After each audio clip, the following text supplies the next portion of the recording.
న్యాయాధిపతుల గ్రంథం, book of judges. మనం మొదటిగా 12వ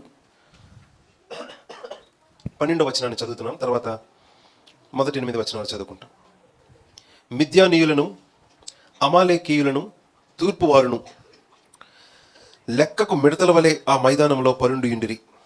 వారి ఒంటెలు సముద్ర తీరమందున్న ఇసుక రేణువుల వలె లెక్కలేనివయ్యుండెను. 7వ అధ్యాయం 1వ వచనం నుంచి.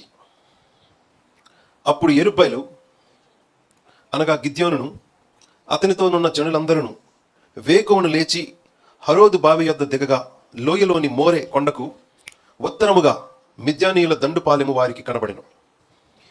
యెహోవా ఇలా అంటున్నారు, నీతోనున్న జనులు ఎక్కువ మంది, నేను వారి చేతికి మిద్యానీయులను అప్పగింప తగదు.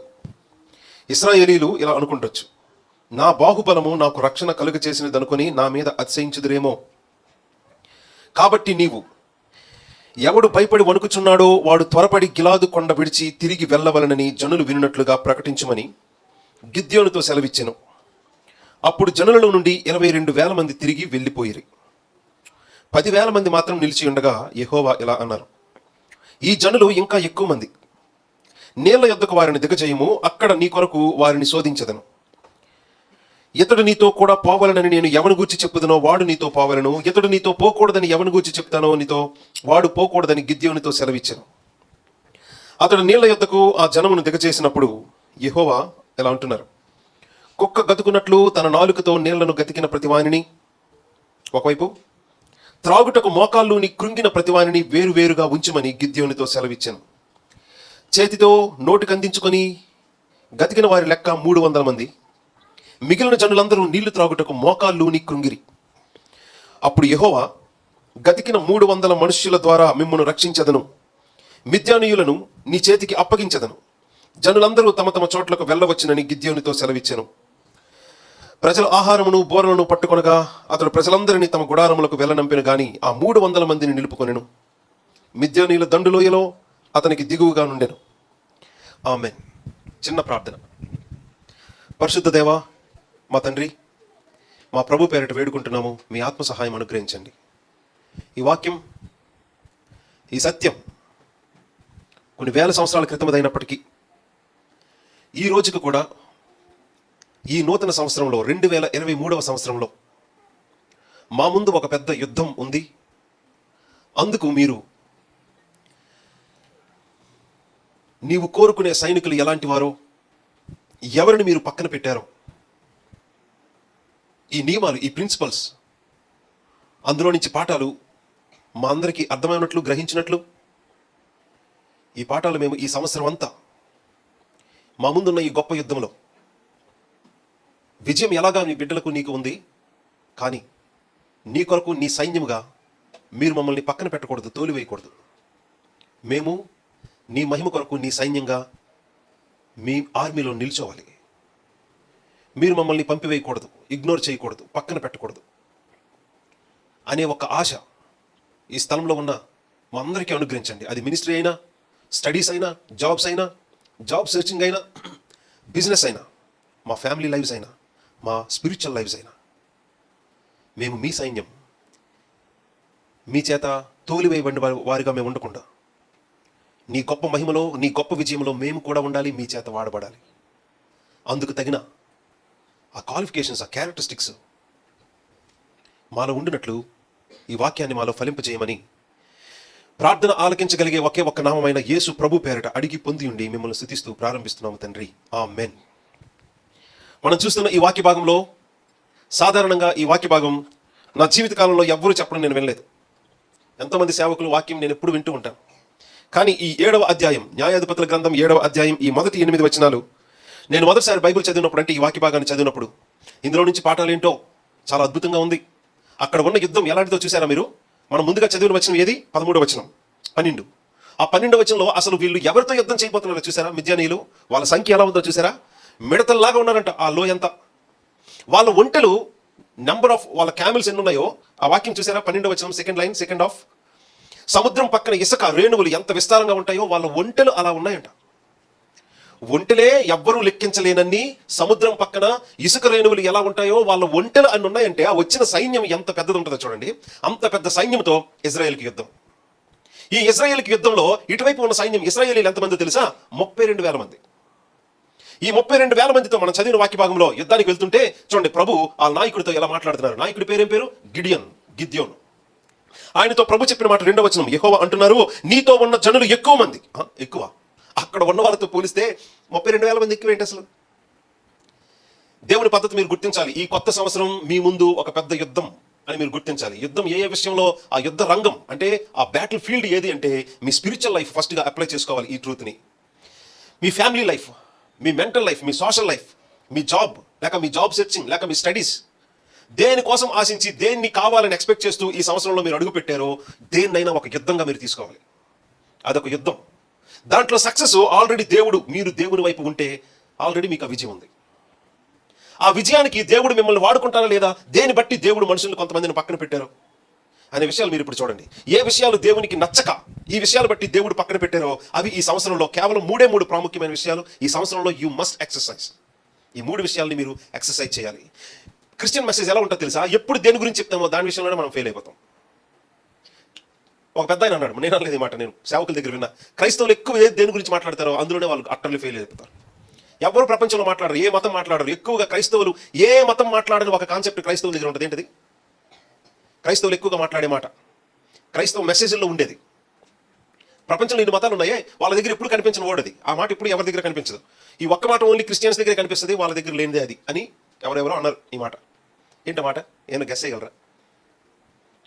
బెస్ట్ హింట్ ఏంటో తెలుసండి, చాలా ఈజీ హింట్, క్లూ. ప్రపంచంలో ఏ మతం దగ్గర లేదు ఈ మాట, ఒక క్రిస్టియన్స్ దగ్గర ఉంటుంది.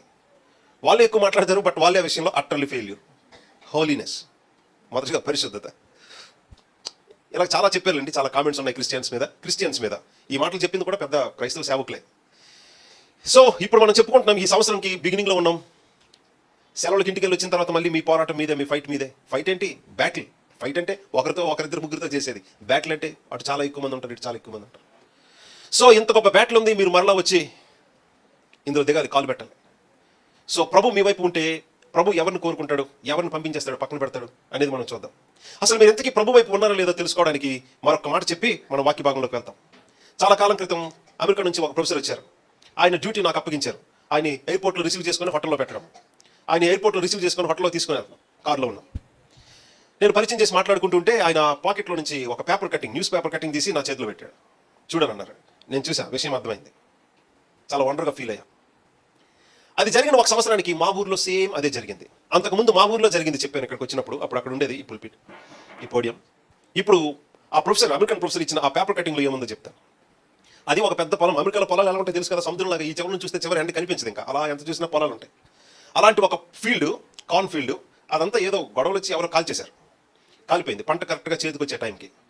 ఆ కాలిపోయిన పొలంలో అందులో పనిచేసిన వాళ్ళు అలా నడుస్తూ ఉంటుంటే మధ్యలో ఒక దగ్గర బొగ్గులాగా ఇంత పెద్ద కుప్పల మూటలా కనిపించింది. మొత్తం బొగ్గు అంటే తెలుసు కదా, కోల్. అంత బొగ్గులాగా ఇంత పెద్ద మూటలా ఉందన్నమాట. పొలం మధ్యలో ఇదేంటో అని ఆ పని చేసే వాళ్ళు ఆ స్టిక్తో ఇలా పక్కకు తోశారు. అది ఇలా తిరగబడిన తర్వాత దాని కింద నుంచి ఒక కోడి పిల్ల బయటకు వచ్చింది. అరే కోడి పిల్ల! మొత్తం ఫీల్డ్ అంతా కాలిపోయిన ఫైర్తో ఈ పిల్ల బతికింది అనుకున్నారు. కానీ ఎంతకీ అది దేని కింద ఉందో అది తిరగబడిన తర్వాత చూస్తే అది తల్లి కోడి పెట్ట. అప్పుడు వాళ్ళకి అర్థమైంది ఆ విషయం. వాళ్ళు మీడియాని పిలిచారు, పేపర్లో ఆ విషయం వేశారు, ఫోటో తీసి. ఫీల్డ్ కాలిపోతుంది, చాలా పెద్దది ఉంటుంది ఫీల్డ్. ఈ తల్లి కోడి దాని పిల్ల ఆ ఫీల్డ్లో ఉన్నారు, పొలంలో ఉన్నాయి. కాలిపోతూ ఉంటే మరి ఎటో ఎస్కేప్ అవడానికి ప్రయత్నించే ఉంటాయి. బట్ ఎటు వెళ్ళలో చాలా డిస్టెన్స్ కదా, అటు వెళ్ళిన ఇటు వెళ్ళిన మొత్తానికి చుట్టూ ఫైర్ వాళ్ళని సరౌండ్ చేసినట్టుంది. ఇంకా ఆ తల్లి కోడి చేసిన పని ఏంటంటే తన బేబీ చికెన్ ఈ ఫైర్తో ఎక్కడ చచ్చిపోతుందని ఆ రెక్కల కింద తీసుకొని అలాగే ఉండిపోయింది ఒక చోట. ఇంకా మరి అవకాశం లేక ఎస్కేప్ అవడానికి, తప్పించుకోవడానికి. ఆ ఫైర్ వచ్చింది, ఆ పొలంతో పాటు ఈ పైన ఉన్న కోడి కూడా కాలిపోతుంది. మీకు తెలుసు కదా, చాలాసార్లు వీడియోలు చూసే ఉంటాం యూట్యూబ్లో కాదు, బట్ మనకు వచ్చిన వీడియో క్లిప్పింగ్స్. ఎవరైనా సూసైడ్ చేసుకునే వాళ్ళు కిరోసిన్ పెట్రోల్లో వేసుకొని కాలిపోతుంటారు. వాళ్ళే సూసైడ్ చేసుకుంటారు. వాళ్ళే కాల్చుకొని చంపుకుంటున్నా కానీ కాలిపోతున్నప్పుడు ఇలా నిల్చొని మాట్లాడలేరు. కేకలేస్తారు, ఎగురుతారు, గెంతుతారు, పడిపోతారు, దొల్లేస్తారు. వాళ్ళే ఫైర్ నిప్పంటించుకొని కాలిపోతూ చనిపోయే వాళ్ళు కూడా కదలకుండా ఉండలేరు కాలిపోతూ ఉంటే ఒళ్ళు. అలాంటిది ఈ కోడిపెట్ట బాడీ, శరీరం కాలిపోతూ ఉంటే ఆ ఏకలన్నీ ఫెదర్ కాలిపోయి ఆ శరీరానికి కూడా కాలిపోతూ ఉంటే కనీసం కదలలేదు, లేవలేదు, గెంతలేదు, పరిగెత్తలేదు. ఒకవేళ కదిలిన గెంతిన మరి ఎవరి కోసం అక్కడ అలా ఉండిపోయిందో తన బేబీ కూడా కాలి చచ్చిపోతుంది. ఎంత చిన్న కోడి పెట్ట తన బేబీని ఆ అగ్ని నుంచి కాపాడుకోవడానికి అవసరమైతే అది కాలిపోయింది, చచ్చిపోయింది. కొన్నిసార్లు ఈ కోళ్ళు ఎగిరి ప్రయత్నించగలవు, అది ఎగిరి వెళ్ళిపోగలదు, కానీ తన బేబీ ఆ కోడి పిల్ల వెళ్ళలేదని అక్కడే ఉండిపోయింది. అలాగే దాని పైన ఫెదర్స్ కాలిపోయినాయి, శరీరం కాలిపోయి బొగ్గులు అయిపోయి ప్రాణం వదిలింది, కానీ కదలా. ఇది ఎంత వింతో అని అమెరికన్సే ఫీల్ అయ్యారు కాబట్టి పేపర్లు వేసుకున్నారు. అయితే మీకు ఒక ప్రశ్న, ఈ కోడి పెట్టను సృష్టించిన దేవుడు ఎవరై ఉండొచ్చు? జెన్యూన్గా ఆలోచించదాం. ఒకవేళ మీరు ఇప్పటికీ క్రిస్టియన్స్ అనుకోండి, మీ క్రిస్టియన్ ఫెయిత్ ఆలోచించొద్దు. పోనీ మీరు క్రిస్టియన్స్ కాననుకోండి, ప్రభుని ఇంకా తెలుసుకోలేదనుకోండి, జెన్యూన్గా ఆలోచించండి. ఈ కోడి పెట్టని పుట్టించిన దేవుడు ఎవరై ఉండొచ్చు? అదే ప్రూఫ్ కదా. ఈ కోడి పెట్టని ఎవరు పుట్టించారో ఈ లోకం అంతటిని, ఈ భూమి ఆకాశాలని, అందులో ఉన్న ప్రతి ప్రాణిని సృష్టించిన వాడు ఆయనే. అలాగ సృష్టించిన సృష్టికర్త ఎవరై ఉండొచ్చు? అలా సృష్టించిన వాడిని ఎలా గుర్తించవచ్చు? ఎంత చిన్న కోడి పెట్టలోనే, ఎంత చిన్న కోడికి తన పిల్లను ఆ అగ్ని నుంచి, మరణం నుంచి కాపాడుకోవడానికి అవసరమైతే ఇది ప్రాణము పోసి, దారపోసి, అగ్నికి ఇది ఆగుతైపోయిన తన బిడ్డను కాపాడుకునేటంత ప్రేమ ఎంత చిన్న కోడి పెట్టలోనే ఉందంటే, ఈ కోడి పెట్టని ఎంత గొప్ప సృష్టిని సృష్టించిన దేవుడు ఎలా ఉంటాడో అలా ఉన్న దేవుడు ఎవరు? మనకున్న ఇన్ఫర్మేషన్ బట్టి ఈ ప్రపంచానికి ఉన్న దేవుళ్ళు గూర్చి, దేవతల గూర్చి, మతాల గూర్చి, మత గ్రంథాల గూర్చి, విశ్వాసాలు, ధర్మాల గూర్చి ఉన్న దేవుల్లో ఈ కోడి పెట్టని సృష్టించిన దేవుడు ఎవరై ఉండొచ్చు? అక్కడ కనీసం 3 పేర్లు కూడా పెట్టలేం. ఈ లోకంలో ఉన్న అన్ని మతాలకు చెందిన 3 దేవుళ్ళు, దేవతల పేర్లు కూడా పెట్టలేం. ఒక్క పేరు అక్కడ నిలుస్తుంది, యేసుక్రీస్తు. ఈ మాట మీతో అడగడంలో ఒకే ఒక ఉద్దేశం, అసలు మీరు ఎవరు జీవితం, జన్మం ఇస్తే, రూపం ఇస్తే, మన నెత్తి మీద ప్రతి వెంట్రుకను ఎవరు పెడితే అసలు మనకి రూపం వచ్చిందో, జీవితం వచ్చిందో, ప్రాణం వచ్చిందో తెలుసండి? ఆయన సృష్టించిన ఒక చిన్న కోడి పెట్టలోనే అంత ప్రేమ, తాను కన్న పిల్ల విషయంలో, కోడి పిల్ల విషయంలో అంత ప్రేమ ఉండి, తన పిల్లను కాపాడుకోవడానికి అగ్నికి కాల్చబడ్డానికైనా శరీరం ఇవ్వగలిగేటంత ప్రేమ కోడి పెట్టకే ఉందంటే మరి మనుషులకి ఎంత ప్రేమ ఉంటుందండి? తల్లిదండ్రులు, మరి ఆడపిల్లలకి మాట నేను చెప్పట్లేదు, కానీ మగపిల్లలకి సాధారణంగా ఈ వయసు పీజీలు, డిగ్రీలు వచ్చిన వాళ్ళు కాదు, చాలా మంది మగపిల్లలు చూడండి, పేరెంట్స్ మాట వినకుండా వాళ్ళ పరువు తీసేసి కుటుంబం ముందు, ఇంటి వాళ్ళ ముందు, ఊరి వాళ్ళ ముందు తల్లిదండ్రులకి ఎంతో చెడ్డ పేరు తెచ్చి ఒక్కసారి కూడా వాళ్ళని సంతోష పెట్టరు, వాళ్ళకి ఏ పని చేయరు, ఉపయోగపడరు. ఇంకా వాళ్ళని తినేస్తారు. అది ఇచ్చి, ఇది ఇచ్చే, అది కొని, ఇది కొను, ఆ మాత్రం దానికి ఎందుకు నన్ను కన్నారు అని కూడా అడిగేస్తారు తల్లిదండ్రులు. ఇలాగా చెడ్డ పేరు మాత్రమే తెచ్చి ఎప్పటికీ సంతోష పెట్టని పిల్లలు ఎంతో మంది తల్లిదండ్రులకు ఉంటారు. బట్ ఏ తల్లిదండ్రి కూడా నేను చెప్పినట్టు నువ్వు చేయలేదు కాబట్టి, నేను చెప్పినట్టు ఉండలేదు కాబట్టి నీకు సంబంధం లేదు, ఇంటి నుంచి పో అని ఎప్పుడూ ఎవరిని పంపించారు. పెద్ద అయిన తర్వాత మరి అలా ఉంటే అలా పంపించేసే తల్లిదండ్రులు ఎక్కడో కొంతమంది ఉండొచ్చు, కానీ చిన్నప్పటి నుంచి పిల్లలు ఇలా ఉన్నా కానీ, ఎంత తిరగబడినా కానీ తల్లి మీద, తండ్రి మీద చేయి చేసుకున్న పిల్లల్ని కూడా స్టిల్ ప్రేమిస్తారు. ఇలాగైపోయాడు మా పిల్లోడు, వాడిని ఎలా బాగు చేసుకోవాలో అని ఆలోచిస్తారు తల్లిదండ్రులు. అంటే మీకు అర్థమవుతుందా ఎందుకు ఈ పాయింట్ చెప్పానో? తల్లిదండ్రుల మీద తిరగబడిన పిల్లలు వాళ్ళ జీవితాన్ని వాళ్ళు అన్ని రకాలుగా పాడు చేసుకుంటూ వీళ్ళ గౌరవం, పరువు మొత్తం తీసేస్తున్నా స్టిల్ ఎలాగైనా పిల్లల్ని బాగు చేసుకొని ఒక జీవితం ఇవ్వాలని తల్లిదండ్రులకి ప్రేమ ఉంటుంది. అలాంటప్పుడు ఈ అమ్మ నాన్నని, ఈ కోడి పెట్టను, ఇంత గొప్ప ఆకాశాన్ని, భూమిని, సముద్రాన్ని, వాటిలో ఉన్న ప్రతిదాన్ని సృష్టించిన దేవుడు, నేను యెరూషలేము కొండల మీద ఉన్నాను, నా దగ్గరికి ఎవరు వస్తారో వాళ్ళకే ఇస్తాను అన్నాడంటే దేవుడు ఎలా అవుతాడు? అమ్మ నాన్న అలాగుంటలేదుగా. ఎంతో వాళ్ళ మాట వినకుండా, వాళ్ళు చెప్పింది చేయకుండా, వాళ్ళని సంతోష పెట్టకుండా, వాళ్ళకి ఎప్పుడు ఏ సహాయం చేయకుండా, వాళ్ళు చెప్పిన పని ఏది చేయకుండా, ప్రతిసారి వాళ్ళని బాధ పెడుతూ వాళ్ళ మీద తిరగబడి, ఇంకా వాళ్ళ దగ్గర కష్టం అంతా ఇలా చేసుకునే ఎంతో మంది పిల్లలు, మీరు అలాంటి వాళ్ళు కాకపోవచ్చు, ఇలాంటి పిల్లలు ఎంతో మంది ఫూలిష్గా తల్లిదండ్రులని చాలా బాధ పెడుతున్నారు. అయినా స్టిల్ ఆ తల్లిదండ్రులు ఇంకా ప్రేమించి వాళ్ళని ఎలాగైనా బాగు చేసుకుని వాళ్ళకు జీవితం ఇవ్వాలని ఎంతో బాధపడతారు, ప్రయత్నిస్తారు. మరి తల్లిదండ్రులే తిరగబడుతూ పాడైపోతున్న పిల్లల్ని, నీకు నాకు సంబంధం లేదు, నీకే అవసరం తీర్చను, తిండి పెట్టను, ఇంటి నుంచి పో అని అమ్మా నాన్నే చెప్పనప్పుడు వాళ్ళని పుట్టించిన దేవుడు ఎందుకు అలా ఉంటాడండి? నువ్వు నా దగ్గరికి వస్తేనే ఇస్తాను అని, నువ్వు నాకు ఇది చేస్తేనే చేస్తానని దేవుడు ఎందుకు అలా ఉంటాడు? ఈ తల్లిదండ్రులనైనా, అంత మంచి తల్లిదండ్రులనైనా, ఆ కోడి పెట్టనైనా, ఈ లోకంలో ఉన్న ప్రతి ప్రాణికోటిని, ఈ లోకం అంతటిని సృష్టించిన దేవుడు మీ బదులు, మీ వంతు, మీ స్థానంలో మీ పాప శిక్ష అంతా భరించి మీ బదులు బలైపోయి, ఎందుకు? మీ శిక్ష భరించడానికి మీ బదులు బలై మీకు జీవితాన్ని, క్షేమాన్ని, ఆశీర్వాదాన్ని, సంతోషాన్ని, ఇంకా అద్భుతమైన భవిష్యత్తుని ఇవ్వడానికి మీ శాపమంతా ఆయన మోసాడు. అందుకు మీకోసం ఆయన సిలువ వరకు వచ్చి ప్రాణం పెట్టాడు. కాబట్టి మీరు మీ జీవితం గురించి, భవిష్యత్తు గురించి భయపడకూడదు. దేని గురించి, ఏ లాస్ గురించి మీరు ఎప్పుడు ఏడవకూడదు. మీ కన్నీరు చాలా విలువైనది. అది ఒకవేళ మీరు కార్చారంటే దేనికోసం కార్చాలో తెలుసా? అంత గొప్పగా ప్రేమిస్తున్నా కానీ స్టిల్ ఆయన్ని సంతోష పెట్టకుండా, ఆయన్ని కోరుకోకుండా, ఆయనకి విలువ ఇవ్వకుండా, ఆయనకంటే ఎక్కువగా ఇంకా దేనికో విలువిచ్చే ఆ పాపం కోసం మీరు కన్నీరు కారిస్తే కన్నీరు కార్చాలి. మీకు ఒక డ్రాపు, ఒక కన్నీటి బొట్టు వస్తే మీరు కార్చడానికి దేనికి అర్హత ఉందంటే ఇంతగా ప్రేమించిన ఆయనకి మీరు విలువ ఇవ్వకుండా, కోరుకోకుండా, గౌరవించకుండా ఇంక దేనికోసమో ఏడుస్తున్నారు చూడండి, లేక కోరుకుంటున్నారు చూడండి, ఇంకెవరికెవరికో విలువిస్తున్నారు చూడండి. అది పాపం. పాపం అది. పాపం ఎవరికో చేసిన అన్యాయం కాదు, ఫస్ట్ యేసుక్రీస్తుకు చేసింది. పాపం అనే మాట ఇది ఇందాక చెప్పాను కదా, ప్రపంచంలో అన్ని మతాలు ఈ మాట వాడతారు. బట్ వాళ్ళకి అసలు గ్రౌండే లేదు ఈ మాట వాడడానికి. గ్రౌండ్ అంటే అసలు ఆధారమే లేదు, లాజిక్కే లేదు పాపం అనే మాట యూజ్ చేయడానికి. పాపం అంటే వాళ్ళు ఇచ్చుకున్న డెఫినేషన్స్ వేరు. బైబిల్ యొక్క కాన్సెప్ట్ పాపం అంటే ఏంటో తెలుసండి? నీకు జీవితం ఇచ్చి, రూపాన్ని ఇచ్చి, సృష్టినిచ్చాడు, ఎగ్జిస్టెన్స్. ఆయన ఎవరో తెలియకుండా మీరు తిరగబడి ఎటో వెళ్ళిపోతున్నారు. అయినా మిమ్మల్ని కాపాడడం కోసం, బాగు చేయడం కోసం, మీ పాప శిక్ష అంతా భరించడానికి, సిలువకు రావడానికి శరీరాన్ని ధరించాడు పర్మనెంట్గా. దేవుడు అనంతుడు, నిరాకారుడు, ఆయన ఆత్మ. నీ శిక్ష ఆయన పొందాలి, నీ దెబ్బ ఆయన కాయాలి అంటే ఆయనకి మనలాంటి శరీరం కావాలి. అందుకు శరీరాన్ని ధరించాడు. మీకు ఒక ప్రశ్న ఈ క్రిస్మస్ రోజుల్లో, ఈ ప్రశ్న సాధారణంగా అడుగుతాం. యేసుక్రీస్తు అసలు ఎలా దేవుడు అవుతాడు, దేవుడు అయ్యాడు చెప్పండి? యేసుక్రీస్తు దేవుడు అనడానికి ఆయన ఎలా అయ్యాడు, ఎలా అవుతాడు దేవుడు? మీ దగ్గర ఏమైనా సమాధానం ఉందా? ఈ క్రిస్మస్ రోజు మెసేజ్ ఇదే. అసలు యేసుక్రీస్తు దేవుడు ఎలా అయ్యారు, దేవుడు ఎలా అవుతాడు అంటే మీరు ఏదైనా సమాధానం చెప్పడానికి ప్రయత్నించారనుకోండి, మీరు తప్పు చెప్తున్నట్టు. ఎందుకంటే ఆ క్వశ్చనే రాంగ్ క్వశ్చన్. ఆ క్వశ్చన్లో మీరు దొరికిపోయారు. ఆ క్వశ్చన్కి ఏదైనా సమాధానం చెప్పడానికి మీరు ప్రయత్నించారంటే మీరు అప్పుడే దొరికిపోయారు. యేసుక్రీస్తు దేవుడు ఎలా అవుతారు? సృష్టించాడు కాబట్టి, రక్షించడానికి ప్రాణం పెట్టాడు కాబట్టి, మరణాన్ని ఓడించి గెలిచి తిరిగి లేచాడు. మీరు ఏ ఆన్సర్ చెప్పినా పాపం మీరు తప్పే. ఎందుకంటే యేసుక్రీస్తు ఎలా దేవుడు అయ్యాడు, ఎలా దేవుడు అవుతాడు అనే ప్రశ్నే ప్రాబ్లం క్వశ్చన్. ఎందుకంటే ఎలా దేవుడు అయ్యాడు, దేవుడు అవుతాడంటే ముందు ఏదో టైంలో ఆయన దేవుడు కాడనే కదా అర్థం. దానికి మీరు ఏదో సమాధానం చెప్పడానికి ట్రై చేశారనుకోండి, ఆల్రెడీ మీరు ఒప్పుకుంటున్నట్టే. అంటే ఆయన దేవుడు ఇది చెయ్యబట్టి అయ్యాడంటే అంతకుముందు కాడనే కదా. అడగాల్సిన క్వశ్చన్ అది కాదు, అసలు మనిషి ఎందుకు అయ్యాడు. ఈ క్వశ్చన్లో ఏముందో తెలుసా? ప్రీసపోజిషన్ ఏంటి? ఆయన ముందు మనిషి కాదు, దేవదత్త కూడా కాదు. మరి ముందు ఎవరంటే సృష్టించిన వాడు, అంతటిని సృష్టించిన సృష్టికర్త. మరి మనిషి ఎందుకు అయ్యాడు అనేది క్వశ్చన్ కానీ ఆయన దేవుడు ఎలా అవుతాడు అనేది క్వశ్చన్ కాదు. ఆ క్వశ్చనే మనల్ని తప్పుదోవ పట్టిస్తున్నారు. ఈ మాట ఇప్పుడు ఎందుకు చెప్తున్నానో తెలుసండి? మీకోసం ఈ రేంజ్లో ప్రేమ చూపించిన వాడు యేసుక్రీస్తు తప్ప ఇంకెవరు లేరు. ఆయన ప్రేమ ఇది, తను సృష్టించిన, ఆయన పుట్టించుకున్న మనుషుల పట్ల, మీ పట్ల ఆయన ప్రేమ ఇది అని చెప్పడానికి లోకంలో ఇదిగో అలాంటి పరిస్థితులు. ఇప్పుడు ఆ కోడి ఎందుకు చచ్చిపోయింది మీకు అర్థమవుతుందా? అయ్యో యేసుప్రభు కోడిని కాపాడేసి ఉంటే బాగుండు కదా అని మనం అనుకుంటాం. ఆ అగ్ని నుంచి ఆ కోడిని, ఆ తల్లి కోడిని, ఆ పిల్ల కోడిని దేవుడు తప్పించుంటే బాగుండు కదా అని అనుకుంటాం. ఇప్పుడు ఆ రెండు ఎందుకు ఉన్నాయి తెలిసిందా మీకు? The very life and existence and that kind of death of that chicken. ఆ తల్లి కోడికి అలాంటి మరణం కానీ, ఆ జీవితం కానీ, ఆ పుట్టుకు కానీ ఎవరి కోసం ఉందో మీకు అర్థమవుతుందా? మీరు ఈ పాయింట్తో, ఈ న్యూస్తో అసలు సృష్టికర్త ఎవరో ఆలోచించడానికి, మన కోసం బలైపోవడానికి వాటిని సృష్టించాడు ఆయన. ట్రూ. ఎందుకంటే ఈ మనుషులు ఈ సృష్టికర్త గురించి అలా ఆలోచించట్లా. ఈ సృష్టికర్త గురించి ఎలా ఆలోచిస్తారో తెలుసా? దుష్ట శిక్షణ, శిష్ట రక్షణ. ఈ పాయింట్ ఏదో నేను హిందూ మతం గురించి మాట్లాడటం లేదు, బైబిల్లో ఉన్న పాయింటే.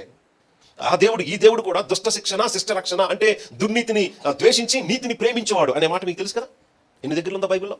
హెబ్రీ పత్రికలో కూడా ఓల్డ్ టెస్ట్మెంట్ కొటేషన్ అది. ఆయన నీతిని ప్రేమించి దుర్నీతిని ద్వేషించేవాడు, అలాగే శిక్షిస్తాడు. పాపులను తీర్పు తీరుస్తాడు, శిక్షిస్తాడు. అలాగే మంచివారిని రక్షిస్తాడు, నీతిమంతులను రక్షిస్తాడని ఆ నీతిమంతుల గురించి ఎన్నుందో. కానీ నీతిమంతుడు ఎవరు లేరని కూడా బైబిల్ చెప్తుంది. మరి ఏ ఒక్కడు నీతిమంతులు లేరు, అందరూ దుర్నీతిమంతులే. వారందరినీ దేవుడు తీర్పు తీర్చడానికి వచ్చే ముందు మరి ఎవరిని రక్షిస్తాడు? ఈ దేవునిలో కేవలం నీతి న్యాయాలు, సీరియస్నెస్సే ఉందా? కనికరం, ప్రేమ, క్షమాపణ లేదా అంటే ఉంది. అందుకే అదే దుర్నీతిలో ఉన్న మానవులను రక్షించడం కొరకు సిలువ వరకు వచ్చి ప్రాణం పెట్టినంత ప్రేమ ఆయనకే ఉంది. నేను ఈ మాటలు మొదటగా సువార్త సత్యం ఎందుకు చెప్పానో తెలుసండి? ఈ వాక్యంలోకి వెళ్ళాలంటే ముందు మీరెవరు అనేది చెప్పాలి కదా. మీరు ఎటువైపు ఉన్నారనేది తెలుసుకోవాలి కదా. నేను కాదు చెప్పడం, మీరు తెలుసుకోవాలి. నేను ఎందుకు ఇటువైపు ఉన్నానా, అటువైపు ఉన్నానా? దేవుని యొక్క సైన్యంలో ఉన్నానా, దేవుని ప్రజలుగా ఉన్నానా, లేక దేవునికి, దేవుని ప్రజలకి ఆపోజిట్ సైడ్లో ఉన్న అపోనెంట్స్ అంటే ఎవరు, శత్రువుల వైపు ఉన్నానా అనేది ప్రశ్నించుకోవాలి. ఈ సత్యం ఈ లోకాన్ని అంతటిని నిన్ను సృష్టించిన వాడు నీ కోసం, నిన్ను రక్షించడం కోసం, క్షమించడం కోసం, బాగు చేయడం కోసం సిలువ వరకు వచ్చి ప్రాణం పెట్టిన యేసుక్రీస్తే అన్న సత్యం ఎవరికి అర్థమవుతుందో, ఎవరు ఆ సత్యాన్ని విశ్వసిస్తారో, నమ్ముతారో వారు ఇటువైపు ఉన్నట్టు. మొదట మీ ఐడెంటిటీ, మీ ప్లేసు, అది మీకు పొజిషన్ ఏంటో మీకు తెలియకుండా ఈ వాక్యాన్ని చెప్పినా కానీ ఎవరు పడితే వాళ్ళే అప్లై చేసుకుంటారు. ఎలా అప్లై చేసుకుంటారో తెలుసా? ఏ పేరు పెట్టినా దేవుడే. ఈ లోకమంతటికి ఒకే దేవుడు ఉన్నాడు. వాళ్ళేమో ఆ పేరుతో పిలుస్తారు, వీళ్ళేమో ఈ పేరుతో పిలుస్తారు. ఏ పేరు పెట్టుకున్నా మనం అందరం అడ్రస్ చేస్తుంది ఆయనకే అని అనుకుంటారు. కాదు కాదు కాదు కాదు. మీరు ఆయన వారైతే బైబిల్లో ఉన్న ఒక గొప్ప, ఎన్నోసార్లు ఉందండి ఇలాంటి మాటలు, కానీ ఒక్క మాట, ఆ 4:12 వచ్చిన అపోస్తల కార్యాలు గుర్తుంచుకోవడానికి చెప్తున్నాను. 4:12 ఈజీగా గుర్తుంటుంది. అపోస్తల కార్యాల గ్రంథం. సూర్యుని క్రింద, ఆకాశం క్రింద, భూమి మీద నరుల్లో ఇవ్వబడ్డ మరి ఏ నామంలో రక్షణ కలగదు, ఈ నామంలోనే మనకు రక్షణ. అంటే ఏ పేరు పెట్టినా దేవుడే పలుకుతాడు అనుకోవడం ఫూలిష్నెస్. బైబిల్ చాలా క్లియర్ గా చెప్తుంది. ఆకాశం క్రింద మనుషులలో ఇవ్వబడిన మరి ఏ నామంలో కూడా రక్షణ లేదు, కేవలం ఈ నామంలోనే, యేసుక్రీస్తు పేరులోనే. పేరు అంటే ఆ శబ్దంలో కాదు పాయింట్, అంటే the very identity of God, the very identity of the saviour ఈ పేరే. సో యేసు క్రీస్తు అనే పేరు చెప్పకుండా ఏ పేరు మీరు ఆ పేరు పెడతారు, నేను ఇంకో పేరు పెట్టుకుంటానని పిచ్చి లాజిక్లు తీసే వాళ్ళు లోకంలో చాలా మంది ఉన్నారు. వాళ్ళకి ట్రూత్ పట్ల సీరియస్నెస్ లేదు. ఇలాంటి కన్ఫ్యూజన్లో లోకాన్ని మోసం చేస్తున్న శత్రువు ఉన్నాడు. కానీ మీకు మీ ఐడెంటిటీ ఏంటో మీరెవరో తెలియచేయడానికి మరొకసారి ఈ అందులోకి వెళ్ళడానికి ముందు మాట చెప్తూ ఉన్నాను.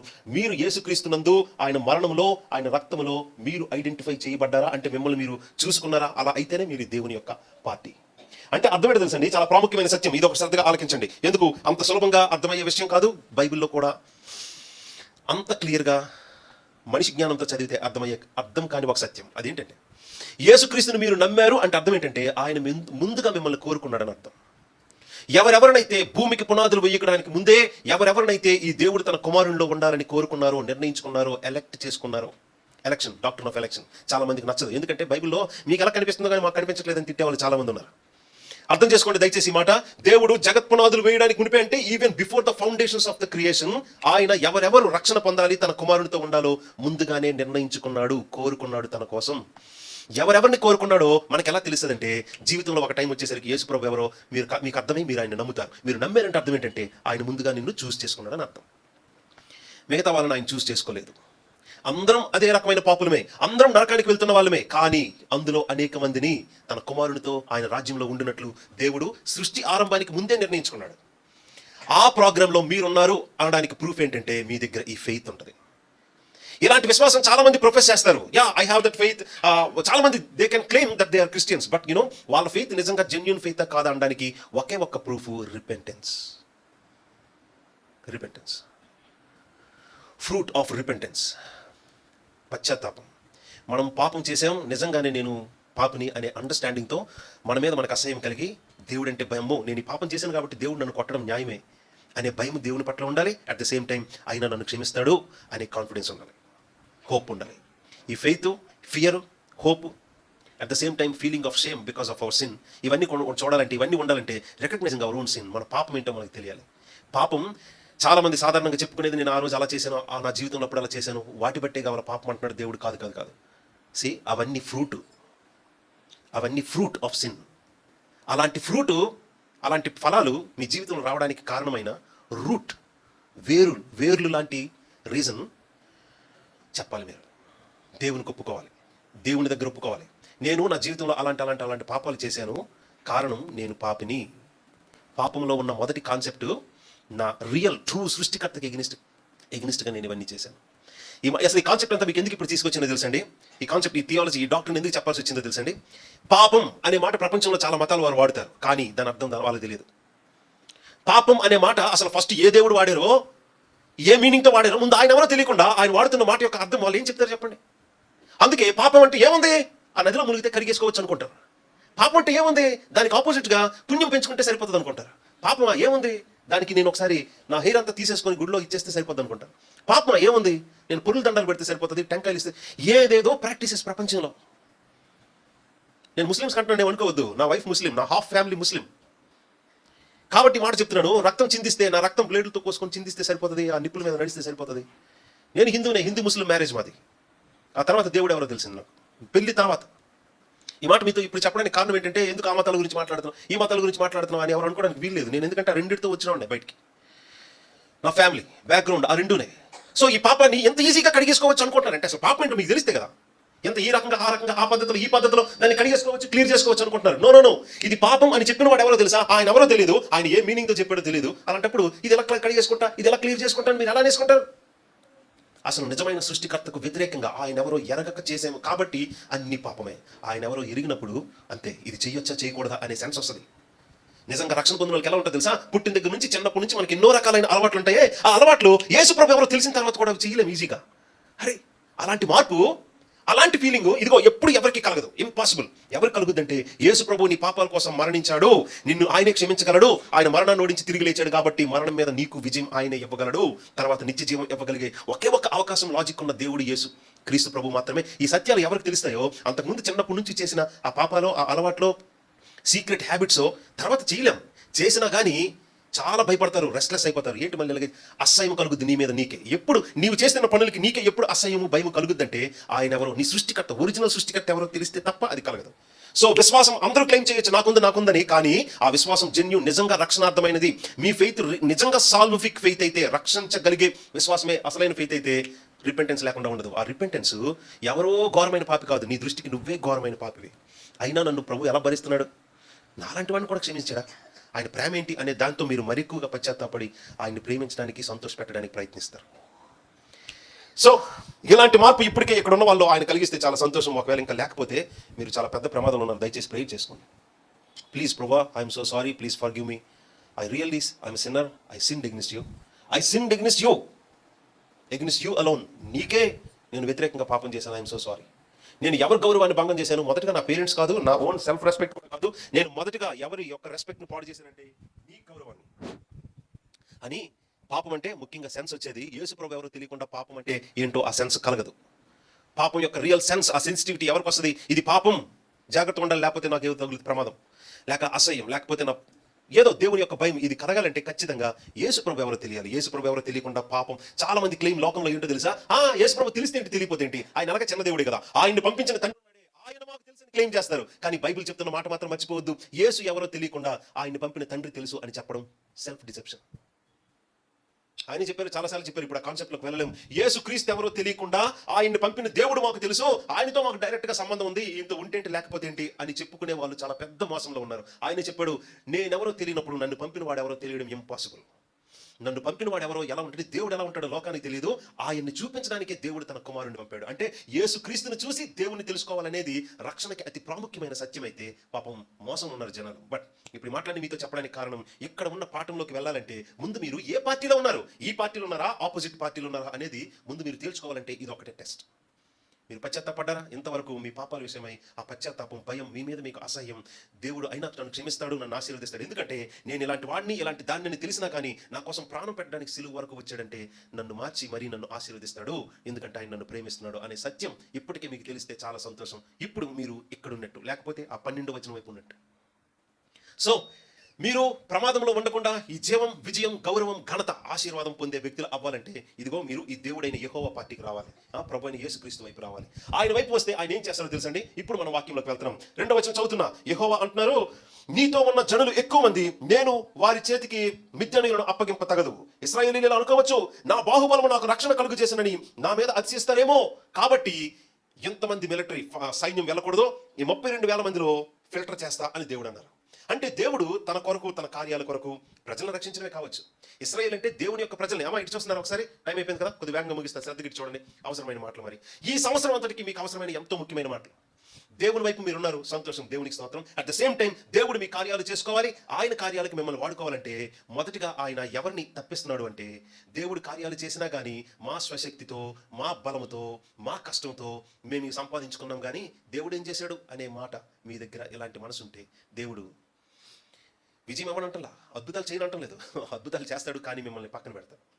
ఇదిగో 32,000 మందితో ఎంత గొప్ప యుద్ధానికి విజయం మీకు ఇచ్చినా కానీ మీరు ఏమనుకుంటారో తెలుసా, మన కష్టం మనకు విజయం తెచ్చింది. దేవుడు ఏం చేశాడు, మన బాహుబలం అంటే నా చేతికున్న బలంతో, నా కండపుష్టితో, లేకపోతే నా శక్తి సామర్థ్యాలతో, నా కష్టంతో నేను సంపాదించుకున్నాను అంటే దేవుని మీద వాళ్ళు ఏం చేస్తున్నట్టు తెలుసా. నేను చెప్పలేదు అన్నమాట, ప్రభు చెప్పారు 2వ వచనంలో, నా మీద వాళ్ళు అతిశయిస్తారన్నాడు.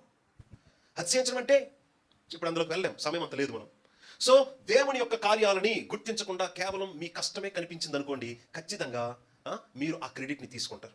ఎవరైతే దేవుడు మిమ్మల్ని మీ జీవితాల్లో కార్యం చేయాలి, మేలు చేయాలి, అద్భుతం చేయాలని ఆయన తన కృపను బట్టి మిమ్మల్ని కోరుకుని కార్యం చేస్తే, లేదు నా భక్తి వల్ల దేవుడు ఇలా చేశాడు, నేను ఇలా ఉన్నాను కాబట్టి దేవుడు ఇలా చేశాడు, నేను ఇంత సిన్సియర్ కాబట్టి దేవుడు చేశాడు, లేకపోతే నేను 40 రోజులు ఉపవాసం నుండి ప్రార్థన చేశాను కాబట్టి దేవుడు, ఏ కారణంతోనైనా, ఏ ఏరియాలోనైనా దేవుని యొక్క క్రెడిట్ని మీరు తీసుకుంటున్నారు అంటే దేవునికి మనసు ఉండదు. విజయం ఇవ్వట్లేదు అంటలేదు, విజయం అయితే declared already, divine declaration, the victories. కానీ ఆ కార్యంలో దేవుడు వాళ్ళని వాడుకోవడానికి మనసు లేదు, వాళ్ళని పంపించమంటున్నాడు. సో ఇప్పుడు 2వ పెద్ద ప్రమాదం, దేవుడు ఎవరిని పక్కన పెడతారో తెలుసా. 3వ వచనం చదువుతున్నా చూడండి. కాబట్టి నీవు ఎవరిని ఇంటికి పంపించాలో తెలుసా, ఆ సైన్యంలో నుంచి, ఇదిగో ఎవడు భయపడి వణుకుచున్నాడో వాడు త్వరపడి గిలాదు కొండ విరిచి తిరిగి ఇంటికి వెళ్ళిపోమని జనులు విన్నట్లుగా ప్రకటించమని గిద్యోనుతో సెలవిచ్చను. అప్పుడు జనుల్లో నుండి 22,000 మంది తిరిగి వెళ్ళిపోయారు. అక్కడ ఇంకెంతమంది నిల్చున్నారంటే 10,000 మంది. అక్కడ సైన్యం చూస్తే సముద్రం పక్కన ఇసుక రేణువులంత సైన్యం ఉంది యుద్ధం చేయడానికి. ఇక్కడ వీళ్ళు 22,000 మంది భయపడి వెళ్ళిపోయారంట. అంటే దేవుడు ఎవరిని పక్కన పెడుతున్నారో తెలుసా? ఎవరు భయపడతారో వాళ్ళ ఇంటికి వెళ్ళిపోండి అన్నాడు.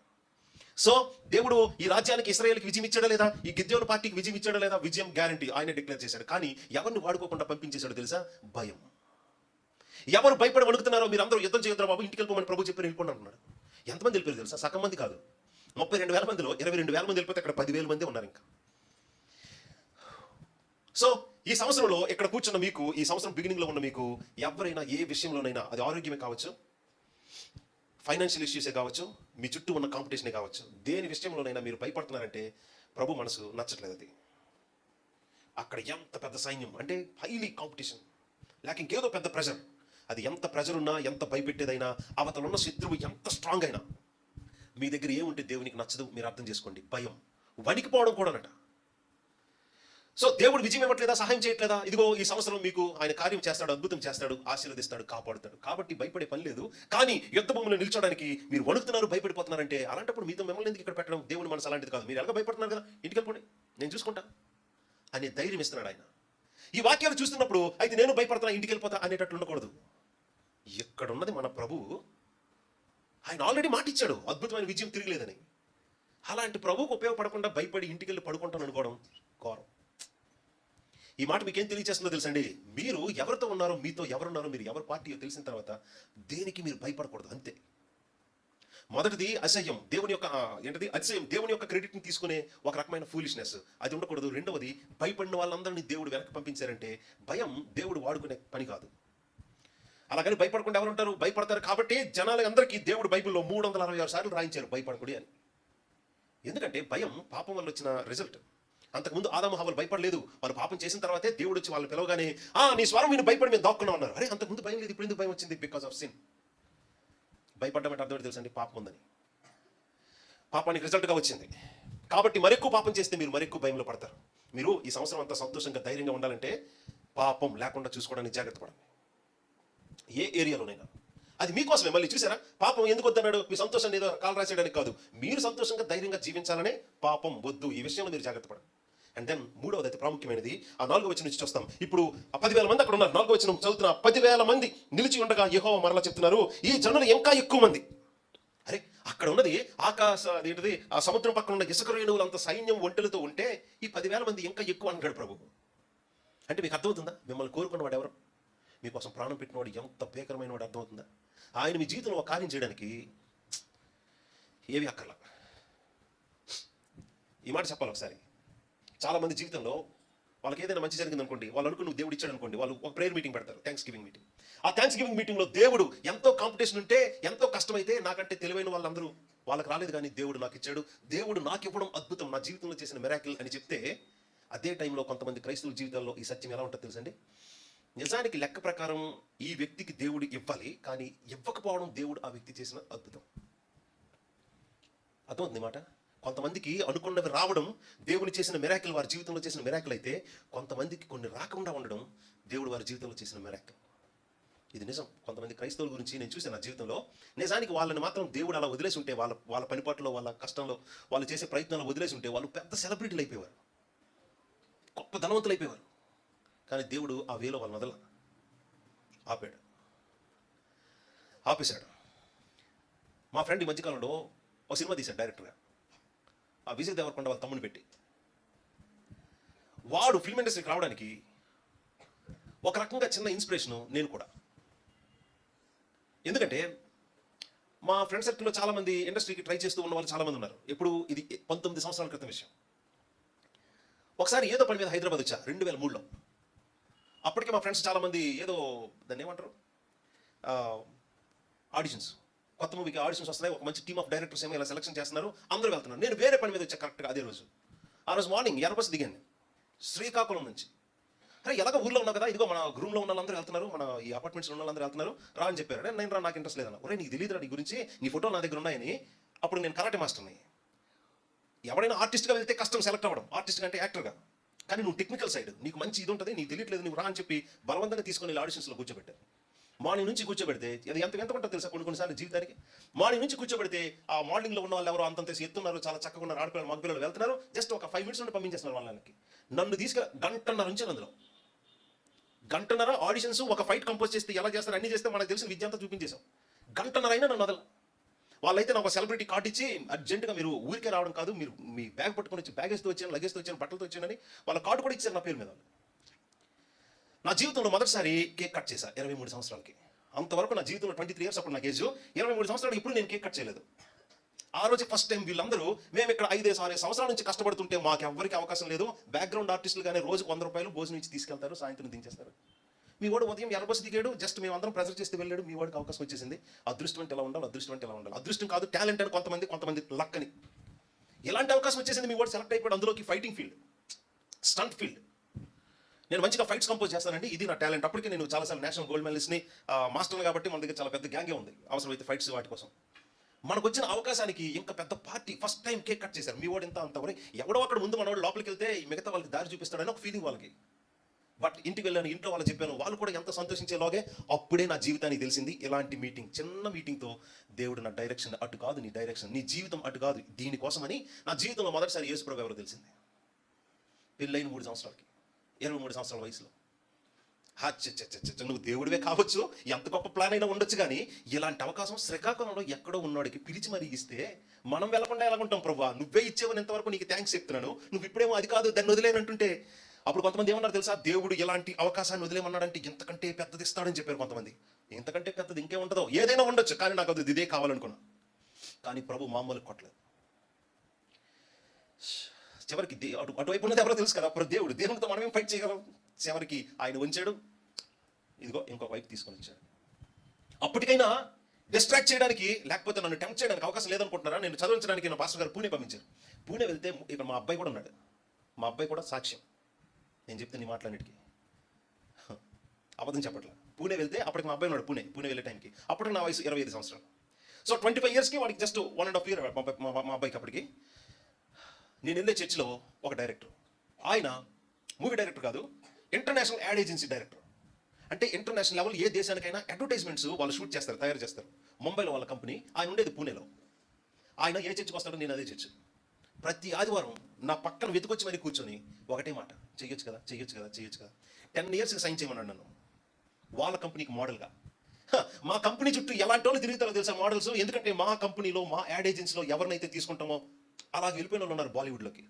ఇలాంటి అవకాశం నీకు బతిమాలుతుంటే నువ్వు వద్దంటావేంటి అని జోకులు వేసేవారు నా మీద. 10 years, 3 years కంటిన్యూగా.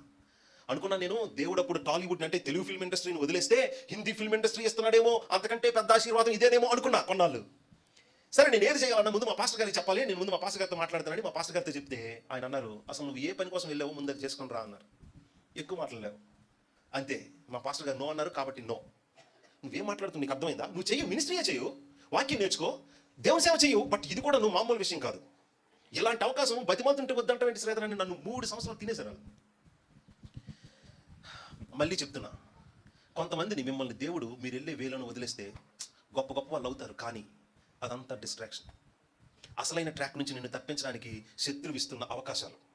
అది కాదు, దానికోసం కాదు దేవుడు మిమ్మల్ని సృష్టించింది. మన దృష్టికి అదే గొప్పది. అబ్బా, అందులోకి వెళ్తే ఎంత రెస్పెక్ట్, ఎంత ఫేమ్ వస్తుంది, అంటే పేరు ప్రఖ్యాతులు వస్తాయి, ఎంత డబ్బులు సంపాదించవచ్చు, ఇవన్నీ ఉంటాయి. కానీ ఇదిగో మీకు అర్థమవుతుందా?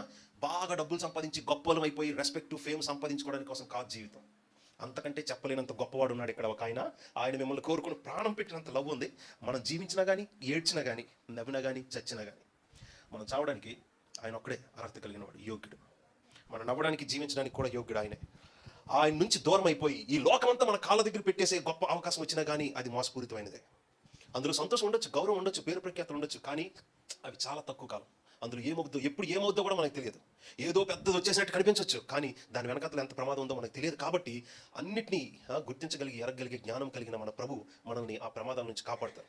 ఇప్పటికీ మా ఫ్రెండ్స్ అంటారు, మా వాడు అపుష్పక విమానం అది సినిమా రిలీజ్ అయ్యి దాని ప్రోగ్రామ్ ఏదో వస్తున్నప్పుడు నన్ను ఆ రోజు ఆడిషన్స్ పంపించిన ఫ్రెండ్స్ ఉన్నారే, వాళ్ళు అన్నారు, అరే నువ్వు ఎంత పిచ్చి పని చేసావో తెలుసా, అసలు 19 సంవత్సరాల క్రితం నువ్వు అసలు స్క్రీన్ మీద కనిపించే వ్యక్తి నువ్వు. అసలు పిలిచి నీకు కూర్చోబెట్టి అవకాశం ఇస్తే నువ్వు అది కాదనుకున్నావు. వాళ్ళన్న మాట ఏంటి తెలుసా మా ఫ్రెండ్స్ ఇప్పటికి, అనవసరంగా మీ దేవుని వల్లే నువ్వు నీ లైఫ్ వేస్ట్ అయిపోయింది అన్నారు. నువ్వు అది వద్దు, మీ దేవుడు ఏదో చేస్తాడని నువ్వు దేవుడు చెప్పిన దానికి వెళ్ళావు, మరి ఏమి ఇచ్చాడు? ఎప్పటికీ ఇదిగో నీ బ్రతుకు అంతే. నీ మీద వాళ్ళు జోకులు వేసేవాళ్ళు రా వాళ్ళు. మా ఫ్రెండ్ సర్కిల్లో ఉన్నారు, ఇంటర్మీడియట్ నాతో పాటు చదివిన వాళ్ళు. నీ మీద వాళ్ళు జోకులు వేసేవాళ్ళ, లేకపోతే నిన్ను ఆట పట్టించే వాళ్ళ, కామెంట్స్ చేసేవాళ్ళ, నిన్ను హ్యూమిలియేట్ చేసేవాళ్ళ. అసలు నీ రేంజ్ ఏంటి, నువ్వే అనవసరంగా నీ క్రిస్టియన్ ఫెయిత్ వల్ల నీ జీవితం అంతా వేస్ట్ చేసుకున్నావని ఇప్పటికీ చెప్పేవాళ్ళు ఉన్నారు నాకు. పోనీ అవన్నీ వదిలేసి నీ దేవుని కోసం వెళ్ళిపోతే పోనీ మీ దేవుడు ఏమి ఇచ్చాడు? నీ బతుకు ఇప్పుడు అక్కడే ఉంది. నువ్వేమో ఎక్కడికి వెళ్ళిపోయావంటే అప్పుడు వాళ్ళతో చెప్పిన మాట ఏంటో తెలుసా? ప్లీజ్ దయచేసి ఈ మాట ఆలకించండి. నాకు అన్నగారు పాస్టర్ గారు చెప్పారు, మధ్యాహ్నం లంచ్ అయిన తర్వాత మీలో కొంతమంది సెలవులు కాబట్టి ఊరికి వెళ్తారేమో, ఉండరేమో, అందుకే ఈ మాటలు తర్వాత చెప్పాలనుకున్నా, బట్ ఇప్పుడే చెప్పేస్తున్నా. ఎందుకంటే దేవుడు నన్ను ఏదో లోకంలో సెటిల్ అయిపోవచ్చు, ఇష్టం వచ్చినట్టు పైసలు సంపాదించవచ్చు, గౌరవం, పేరు, ప్రఖ్యాత అవన్నీ వదిలేసినందుకు దేవుడు నన్ను ఏం ఆశీర్వదించాడని అడిగావు కదా. అద్భుతమైన సెటిల్మెంట్. ప్రధానమంత్రికి సెటిల్మెంట్ ఇచ్చిన వాడు యేసు ప్రభువే. ఇదిగో బైబిల్ చెప్తుంది. అమెరికాకే కాదు, ఏ దేశానికైనా ప్రెసిడెంట్ అయినా, ప్రైమ్ మినిస్టర్ అయినా, సీఎం అయినా, ఏదైనా మినిస్టర్ అయ్యాడు, గొప్ప వాళ్ళు అయ్యారు, సెలబ్రిటీస్ అయ్యారంటే అది యేసు ప్రభు వల్లే జరుగుతుంది. ఎందుకంటే బైబిల్ చెప్తుంది కదా, ప్రతి జీవి కోరికను ఆయన సంతృప్తి పరిచేవాడు. ఈ బైబిల్ దేవుని గురించి మాట్లాడుతుందో, ఈయనే ప్రతి జీవి యొక్క కోరికను ఈయన సంతృప్తి పరిస్తేనే వాళ్ళకి వస్తాయి, వాళ్ళు ఆశించినవి కోరుకుంటున్నవి. అంటే ప్రతి జీవి అంటే మనిషి అన్న ప్రతి వాడు ఆ జీవి, ఆ స్పీసీస్ లెక్కలో ఉన్నాడు. సో అది జంతువులే కాదు, ప్రతి మానవుడు, అది ఏ మతానికి చెందిన, ఏ కాలానికి చెందిన వాడైనా తిన్నాడు, సాధించాడు, ఒకటి అయ్యాడు అంటే అది యేసుక్రీస్తు వలన మాత్రమే అది సాధ్యం. ఈ విషయం పాపం ఇప్పుడు తెలియపోవచ్చు, ఏ బొమ్మలకో ఆవులకో సాగిలపడి వాళ్ళ క్రెడిట్ ఇవ్వచ్చు, కానీ ఒకరోజు తెలుస్తుంది ఎవరి వల్ల వాళ్ళ జీవితంలో అంత గొప్ప వాళ్ళు అయ్యారో అప్పుడు గుండె బాదుకుంటారు. పళ్ళు ఎందుకు కొడుతారు తెలుసా? నరకంలో ఉన్నప్పుడు అరే జీవితంలో అంత సంపాదించి, అంత సాధించాం, అంత గొప్ప వాళ్ళు అనిపించుకున్నాం, కానీ ఇదంతా ఎవరి వల్ల జరిగిందో, ఎంత పని అయిపోయింది నాకు తెలియలేదే అని పళ్ళు కొరుకుతారు. ఎంత బాధపడతారు చూడండి. అందరూ పశ్చాత్తాపడతారు, బట్ నరకంలో పశ్చాత్తాపడినారు చాలా ఎక్కువ మంది. పళ్ళు కొరుకుతూ ఏడుస్తూ పశ్చాత్తాపడతారు. అరే అసలు జీవితంలో నేను తిన్నది ఆనందించింది, అంత గొప్ప వాళ్ళు అయింది, జనాలు చప్పట్లు కొట్టింది, నేను మెగాస్టార్ అయ్యానా, హాఫ్ స్టార్ అయ్యానా, సూపర్ స్టార్ అయ్యానా, పవర్ స్టార్ అయ్యింది యేసు ప్రభు వల్ల. నేను వాళ్ళ వల్ల వీళ్ళ వల్ల నీ జీవితం అంతా క్రెడిట్ ఎవరికో ఇచ్చాను కానీ ఈయనకి ఇవ్వలేదని చాలా దుఃఖపడి ఏడుస్తారు. ఈ రోజు నా మాట విని చాలా మంది కోపడచ్చు, అరే మేము మా దేవతల వల్ల, మా దేవుల వల్ల గొప్ప వాళ్ళం అయ్యాం, యేసు ప్రభు వల్ల గొప్ప వాళ్ళం అంటే నా మీద ఎవరైనా కోపడచ్చు. కానీ ఒకరోజు ఆ విషయం తెలుసు కాబట్టి ఖచ్చితంగా అప్పుడు బాధపడతారు, దుఃఖపడతారు. అప్పుడు ఎందుకు సరిగ్గా ఆలోచించలేదని ఈ మాటలు మీతో ఎందుకు చెప్తున్నాను తెలుసండి? ప్లీజ్ మీరు అర్థం చేసుకోండి. ఎంతకంటే ప్రేమించే వాళ్ళు లేడు. ఒకవేళ ఆయన దెబ్బ కొడితే మనల్ని మన పాపాన్ని బట్టి, ఫూలిష్నెస్ బట్టి దెబ్బ కొడతాడు, కానీ ఆయన మాత్రం ఆశీర్వదించలేక కాదు, అద్భుతం చేయలేక కాదు. మనం అద్భుతంగా సెటిల్ అయిపోవడం కంటే ఆయనకు ముఖ్యంగా కావాల్సింది ఏంటంటే షేప్ అవ్వడం, ఆయన కోరుకునే ఆ మెచ్యూరిటీలోకి, ఆ ఎదుగుదలలోకి, ఆ మార్పులోకి మీరు రావడం ఈ దేవునికి ముఖ్యం. కాబట్టి మిమ్మల్ని కొడతాడు కొడతాడు కొడతాడు, అందులో నుంచి మీరు వెళ్ళిపోవాలనుకున్నా వెళ్ళలేరు. ఎందుకంటే మిమ్మల్ని మార్చుకోవడం ఆయనకు ముఖ్యం. ఎందుకంటే మీరు ఎవరితో ఉండడానికి తెలుసా? మీకు అర్థమవుతుందా? అసలు ఎవరితో ఉండడానికి మిమ్మల్ని పిలుచుకున్నాడు అర్థమవుతుందా? తన కుమారుడితో సహవాసం కలిగి ఉండడానికి మిమ్మల్ని పిలుచుకున్న దేవుడు నమ్మదగిన వాడు. అంటే మీరు తన కుమారుడితో ఉండడానికి ఎంతకాలం, నిత్యం, యుగయుగాలు, ఎప్పటికీ ఈ భూమి మీద అట్లీస్ట్ 1000 years ఆయనతో పరిపాలించాలి, నిత్యం ఆయనతో పాటు మీరు ఉండాలి. తన కుమారుడితో ఉండడానికి మీరు సెలెక్ట్ చేసుకున్నాడు మిమ్మల్ని. కాబట్టి తన కుమారుడికి తగినట్టే మిమ్మల్ని షేప్ చేసుకుంటాడు. ఇవ్వకపోవడం అసలు మ్యాటర్ కాదు. దయచేసి మీరు అర్థం చేసుకోండి. మీరు మారడమే, నేను మారడమే ఆయనకు ముఖ్యం. సో నేను కానీ మీరు కానీ ఫెయిల్యూర్ కాదు, లూజర్స్ కాదు, వీఆర్ సిన్నర్స్. బట్ ఎంతో కృపను పొందుకున్నాం, మనం ఆయన కోసం కోరుకున్నాం, మనం ఆయనకి చెందిన వాళ్ళం. కాబట్టి ఈ భూమి మీద జీవితంలో ఏమీ తక్కువ చేయడు. ఎప్పుడు మీరు మారినంత వరకు, మీరు మారినంత వరకు దెబ్బలే తింటారు. ప్రతి ఒక్కరూ మన మీద మాట్లాడి జోకులేసినట్టే అవమానం. ఎందుకంటే ప్రైడ్ ఎక్కడ ఉంటుందో అవమానం అక్కడ ఉంటుంది, పాపం ఎక్కడ ఉంటుందో ఫెయిల్యూర్ అక్కడ ఉంటుంది. అర్థం చేసుకోండి, మిమ్మల్ని డిస్కరేజ్ చేయడానికి కాదు. ఫైనల్గా ఇక్కడ ఏం జరిగిందో చదివి ఒక మాట చెప్పుకొని దేవుని స్తుతిస్తాం. ఒకే ఒక అప్లికేషన్, ఫైనల్ అప్లికేషన్, ఈ 4వ వచనం నుంచి. అప్పుడు ప్రభు అంటున్నారు, ఇక్కడ 10,000 మంది ఉన్నారు, ఇంకా ఎక్కువ ఏమో బాగా లేట్ ఉందా? సో ఈ మాట చదువుతాం. 4వ వచనం, ఇంకా 10,000 మంది ఉన్నారు, ఎంతమంది జనాలతో నేను యుద్ధం విజయం నేను ఎవరు, ఇంకా తగ్గాలి పిల్లలు అని చెప్పి ప్రభు చెప్తున్న మాట చూడండి. ఎలా సెలెక్ట్ చేశారో, ఎలా మిగతా వాళ్ళని ఇంటికి పంపించారు. ఇంకా అది చదవడం టైం లేదు కాబట్టి చెప్తున్నా. ఇదిగో వాళ్ళందరూ నీళ్ళు తాగడానికి నీళ్ళ దగ్గర తీసుకురా అన్నారు ప్రభు. వాళ్ళందరినీ నీళ్ళు తాగడానికి ఆ కొలం లాంటిది ఏదో ఉందేమో, అక్కడ పాండ్ లాంటిది, చెరువు లాంటిది అక్కడ తీసుకుని వచ్చారు గిద్యోను గారు. వీళ్ళందరికీ నీళ్ళు తాగమని చెప్పన్నారు. వాళ్ళందరూ నీళ్ళు తాగుతున్నారు. నీళ్ళు ఎలా తాగుతున్నారు? కొంతమంది ఎలా తాగారంటే చేత్తో నీళ్ళు ఇలా తీసుకుని ఆ కుక్క కతికినట్లు నోటితో డైరెక్ట్ గా తాగిన వాళ్ళు కొంతమంది నీళ్ళు తాగడానికి ఆ నీళ్ళు దిగి మోకాల మీద కూర్చొని డైరెక్ట్ గా నోరు పెట్టి తాగిన వాళ్ళు కొంతమంది. ఇలాగా మోకాల మీద కూర్చొని ఎవరు డైరెక్ట్ గా నీళ్లు తాగారో వాళ్ళు ఎంతమందో పక్కకి తీస్తే చేత్తో నీరు అందించుకుని తాగిన వాళ్ళు లెక్క 300 మంది. 10,000 మందిలో 300 మంది ఇలా తాగితే మిగతా వాళ్ళు ఎంతమంది? 9,700 మంది. వీళ్ళందరూ ఇంటికి పంపించారు. ఇప్పుడు ఒకవేళ మనం సెలెక్ట్ చేసాం అనుకోండి, ఎలా సెలెక్ట్ చేస్తాం సార్? ఎవరు మోకాల మీద కూర్చొని నీళ్ళు తాగారో వాళ్ళని మనం సెలెక్ట్ చేస్తాం. వీళ్ళు మోకాలు ఉంగే కాబట్టి, మోకాళ్ళ అనుభవం వీళ్ళ దగ్గర ఉంది కాబట్టి మనం ఆ మోకాల మీద కూర్చొని ఎవరు నీళ్ళు తాగారో వాళ్ళని మనం సెలెక్ట్ చేస్తాం. కానీ ప్రభు మోకాల మీద కూర్చొని నీళ్ళు తాగిన వాళ్ళందరూ ఇంటికి పంపించేశారు. ఎవరు చేత్తో డైరెక్ట్ గా అందించుకుని తాగారో నీరు వాళ్ళే 300 మంది ఉన్నారు. వాళ్ళని యుద్ధానికి తీసుకుని వెళ్ళి యుద్ధాన్ని గెలిపించారు.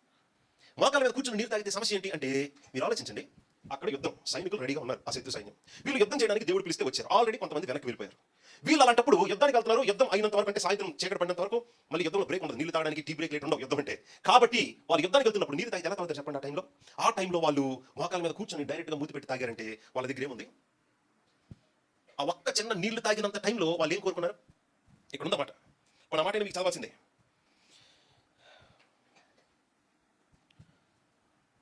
6వ వచనం, చేతితో నోటికి అందించుకొని గతికిన వారి లెక్క 300 మంది. మిగిలిన జనులందరూ నీళ్లు త్రాగుటకు మోకాళ్ళు ఉండడం అంటే మోకాళ్ళతో వంచడం అంటే కృంగడం అంటే, ఇప్పుడు ఆ సందర్భంలో అలాంటి పరిస్థితుల్లో మోకాళ్ళు వంచడం అంటే కృంగడం అనే మాట బైబిల్లో ఉంది కదా. ఇప్పుడు అందులో ఉన్న ప్రాబ్లం ఏంటి? ఆ ఒక్క క్షణం నీళ్లు తాగినంతసేపు వాళ్ళు ఏం కోరుకున్నట్టు? ఏంటమ్మా? చిన్నది, నీళ్లు తాగినంతసేపు విశ్రాంతి. ఇంకేదైనా మాట ఉంది దానికి, ఆ ఫీలింగ్కి?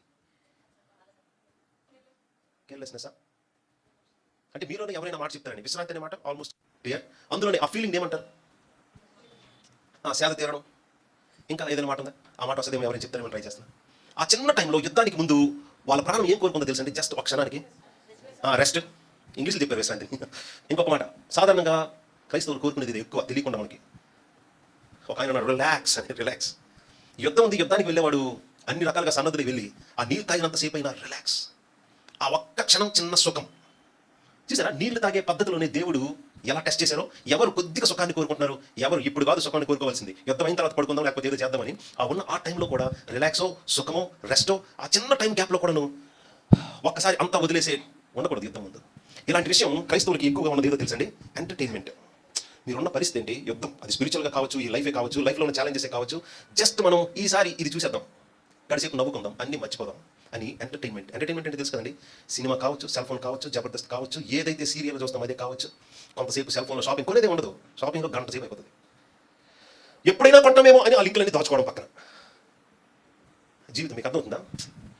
మీరు ఏం కోరుకుంటున్నారు, ఏ ఫైటింగ్లో బ్యాక్లో ఉన్నారు, దేనికోసం దేవుడు మిమ్మల్ని పిలుచుకున్నాడు, అది మీ కళ్ళ ముందే ఉంది. దాని విషయంలో మీరు ఒక క్షణం డిస్ట్రాక్ట్ అయ్యి ఆ ఒక్క సుఖం పొందేసి మళ్ళీ వచ్చేస్తా అనుకునేది మన జీవితంలో చాలా ఎక్కువ ఉన్నాయి. బట్ ప్రభు ఇక్కడ చేసిన పని ఏంటో తెలుసా? అలా తాగడం తప్పేం కాదు, ఇష్టం వచ్చినట్టు తాగొచ్చు, పడుకొని తాగొచ్చు, దొర్లు కూడా తాగొచ్చు, నీళ్ళు తప్పు కాదు. కానీ కాంటెక్స్ట్, మీరు ఎక్కడికి వెళ్తున్నారు, ఎదురుగా ఎవరున్నారు, ఈ టైంలో ఇది రైటేనా? ఈ టైంలో మీరు సుఖాన్ని, రిలాక్స్ని కోరుకోవచ్చా? నో.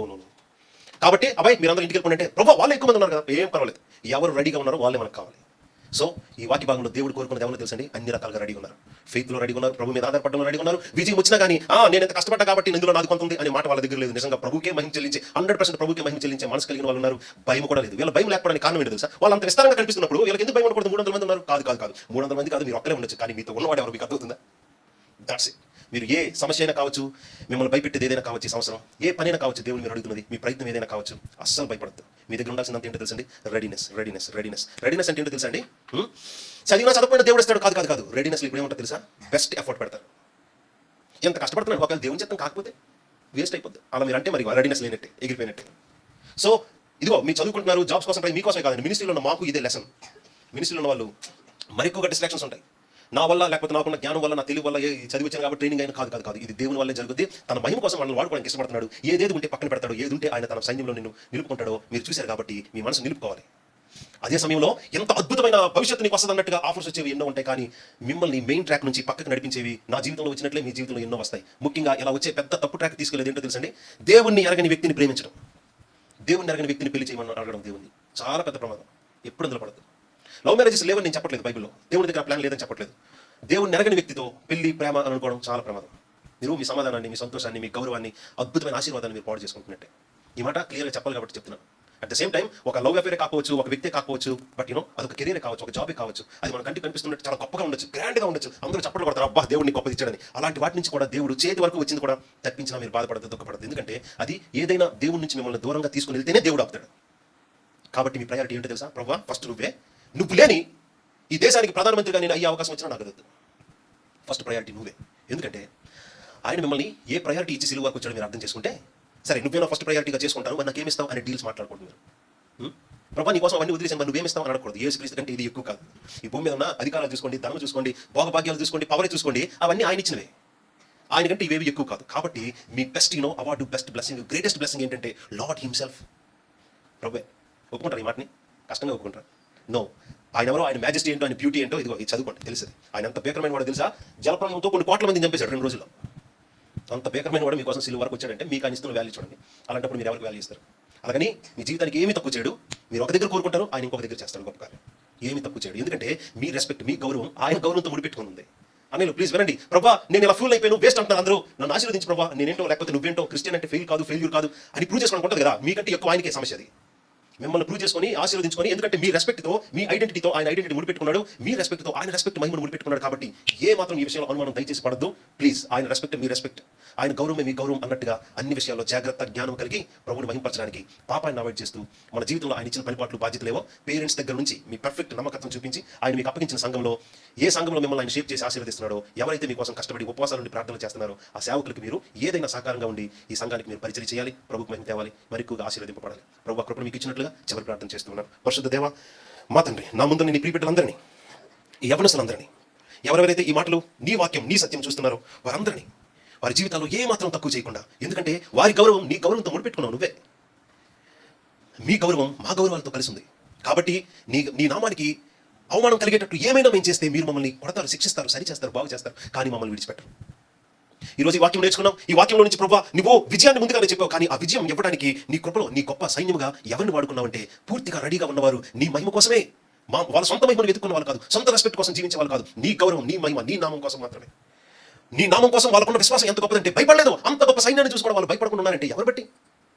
ఇక్కడ ఉన్నది 300 మంది, అక్కడ ఉన్నది మహా సైన్యం, లెక్క పెట్టలేనంత సైన్యం. అలాంటప్పుడు భయం రాకుండా ఎవరికి ఉంటుంది? కానీ వీళ్ళ ధైర్యం ఇదిగో నీవే. వీళ్ళు ఎంత గొప్ప విశ్వాసం కలిగిన వారి 300 మంది. దాంతోపాటు ఆ చిన్న రిలాక్సేషన్ కూడా ఆ టైంలో తీసుకోకూడదు, ఎందుకంటే వాళ్ళు అంత డబుల్ రెడీగా ఉన్నారు. కాబట్టి ఏ సుఖమైనా, ఏ సంతోషమైనా, ఇంకేదైనా ఇదిగో ఈ పని తర్వాతే అని ఆ రెడీనెస్ నీ కొరకు సేవ చేయడానికి, నీ కొరకు పని చేయడానికి, నీ కొరకు మంచిగా చదువుకోవడానికి, నీ కొరకు సరైన ఉద్యోగాలు సంపాదించి మరొక స్థానంలోకి వెళ్ళి అక్కడ నీ కోసం సాక్షిగా ఉండడానికి, నీ కొరకు మా కుటుంబ జీవితాలు సరిగ్గా కట్టుకోవడానికి, నీ కొరకు పెద్దలను గౌరవించడానికి, నీ కొరకు పైసలు సంపాదించడానికి, మీరు ఇచ్చిన ఆయుష్, ఆరోగ్యం, తెలివి, జ్ఞానం, చదువులు ఏదో బతికడానికి కాదు, సంపాదించాలి. మేము సంపాదించాలి. ఆ సంపాదన లోకంలో సంపాదిస్తున్నారు, దానికోసం కాదు, నీ రాజ్యం కొరకు, నీ సేవ కొరకు, నీ ప్రజల కొరకు, నీ సంఘాల కొరకు మేము సాధించాలి, సంపాదించాలి. ఇదిగో మీకోసం మేము ఖర్చు చేయాలి. నువ్వు మా కోసం ఖర్చు చేయడానికి ప్రాణమైన ఇచ్చావు కదా, మరి మేము ఇవ్వడానికి మా దగ్గర ఉంది. అందుకే నీకు ఇచ్చేటట్లు ముందు మాకు ఇవ్వు అనే విశ్వాసంతో ఈ ప్రియ బిడ్డలు ఎవరైతే ప్రార్థన చేసుకుంటున్నారో, నీ మనసు కలిగి నీ మహిమ కోసం ఎవరైతే సిద్ధపడుతున్నారో వారిని బలపరచండి, ఆశీర్వదించండి. ఏ మాత్రం తక్కువ చేయకుండా మా జీవితాల్లో గొప్ప కార్యాలు చేయండి. ప్రతి అనారోగ్యం, ప్రతి కీడు, ప్రతి మరణకరమైన, నాశనకరమైన తెగుళ్లను దూరపరిచి ఈ స్థలంలో ఉన్నవారిని, ఈ సంఘాన్ని, పరిచర్యను, సేవకులను, వారి కుటుంబాలను నిండుగా ఆశీర్వదించి మహిమ పొందుకోవాల్సిందిగా మా ప్రార్థన ఆలకించగలిగే ఒకే ఒక్క నామమైన యేసుక్రీస్తు ప్రభు పేరిట ఈ ప్రార్థన అడిగి పొంది ఉండి మిమ్మల్ని స్తుతిస్తూ ఆరాధిస్తున్నాము పరమ తండ్రి. ఆమేన్.